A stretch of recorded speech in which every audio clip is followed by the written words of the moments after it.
Oui, alors je vais faire un petit exposé dans lequel je vais aborder trois problèmes. Le rapport entre l'art et la civilisation, l'état de la situation de, de ce problème aujourd'hui et la cause du phénomène que j'aurais dégagé, à savoir la substitution du non-art à l'art. Alors, l'art est la principale composante de la civilisation, celle qui lui confère sa physionomie, son air de famille. L'histoire de l'art est l'histoire d'une tradition, d'une voie propre à chaque civilisation. Ces traditions ne se mélangent pas. Ce n'est pas le cas de la technique et de la science, qui appartiennent d'emblée à l'universel, si bien que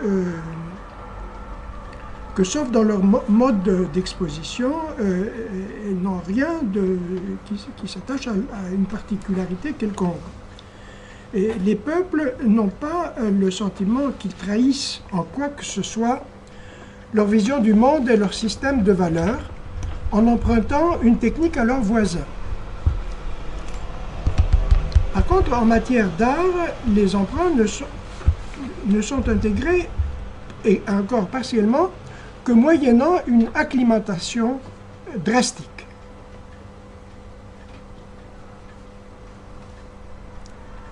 Donc, le nœud de la civilisation, c'est l'art. Et quand l'art disparaît, c'est la civilisation elle-même qui est vraiment très mal en point.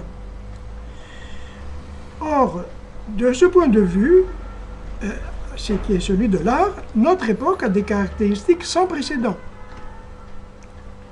Depuis un siècle, nous assistons à une entreprise de destruction méthodique de l'art et donc de la civilisation. L'arme fatale utilisée pour obtenir ce résultat, c'est la substitution du non-art à l'art. Alors, affirmer cela suppose qu'on sache quelle est la signification des termes employés. C'est pour ça que je vais précisément donner la définition de ces termes. Les œuvres d'art sont le résultat d'une activité productrice de formes signifiantes et prégnantes, source d'expérience, de l'expérience sui generis qu'on nomme plaisir ou émotion esthétique. Le non-art, c'est le contraire. On n'y décèle aucune activité productrice de forme, et si forme il y a fruit du hasard, nous n'en retirons aucune émotion esthétique. Le résultat est que les musées d'art contemporain proposent à l'admiration du public, je vais vous donner une série d'exemples de ce que justement est le non-art.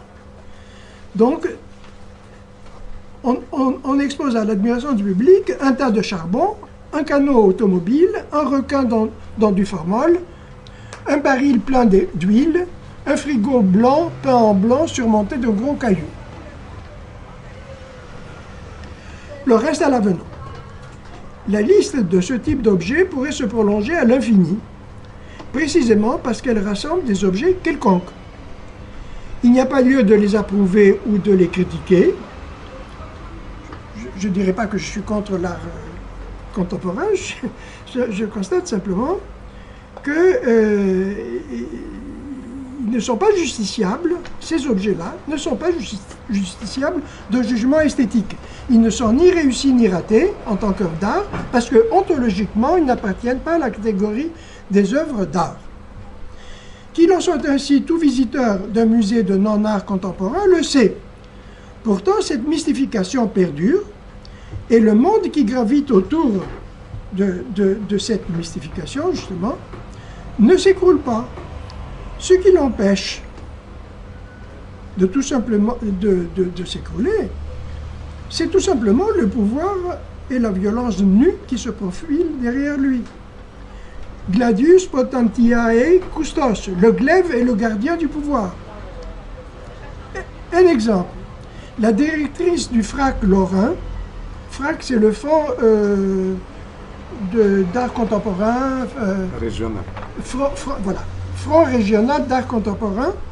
Alors cette directrice du FRAC Lorrain déclare, selon Nicole Esterol, dans son livre La bouffonnerie de l'art contemporain, j'ai acquis, ça veut dire elle avec notre argent. J'ai acquis une œuvre immatérielle, donc du vent, car cela m'amuse de souligner que le capitalisme est capable d'acheter tout et n'importe quoi. Notre prétendue démocratie se dévoile ainsi comme étant le règne de l'arbitraire le plus cynique. L'État tient à ce que le bon peuple le sache, afin qu'il désespère d'y rien changer. Que les dominés se sentent impuissants est nécessaire à la reproduction du système. C'est pourquoi les dominants élèvent à la dignité d'art ce qui en est le plus éloigné, à l'instar de Caligula, nommant consul son cheval. Ce n'est pas non plus très différent que de nommer mariage ce qui en est la mascarade. La situation est plus grave en France parce que l'État y intervient davantage, mais le phénomène est mondial. Il offre à la superclasse un terrain de jeu spéculatif et des lieux de reconnaissance mutuelle, outre qu'il correspond à ses intérêts d'ensemble. La finance globalisée tient à lubrifier les rouages de l'économie et à éliminer les frictions qui pourraient gripper les flux internationaux de capitaux, de main-d'œuvre, d'informations. Elle favorise donc une idéologie cosmopolite, répudiant tout enracinement national et prônant l'irreligion, le relativisme des valeurs, voire le nihilisme le plus extrême. Tout cela au nom d'une fausse idée de l'universalisme qui en fait l'oppose au particularisme. N'est-il pas clair que rien n'est plus universel que le rien? Ces cuistres n'ont pas lu Hegel, pour qui l'universel se donne dans le particulier. La civilisation et l'art, sa composante principale, ne peuvent être compris en dehors de leur lien dialectique avec la religion, qui en est le ressort et en fournit les contenus les plus élevés.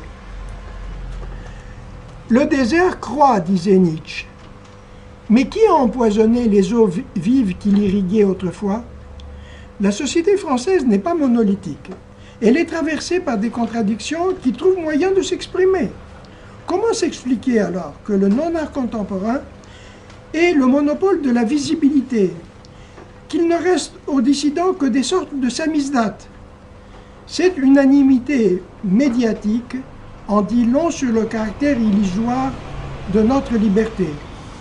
La réponse à notre question, à savoir comment s'explique cette unanimité médiatique, la réponse à cette question se trouve dans les liens d'interdépendance entre la haute finance, les médias et le pouvoir.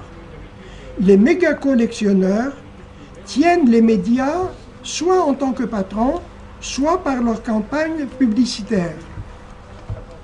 Les politiciens dépendent des uns et des autres pour leur financement et pour leur image, qui conditionne leur réélection, comme on l'a vu en Angleterre lors de l'affaire Murdoch.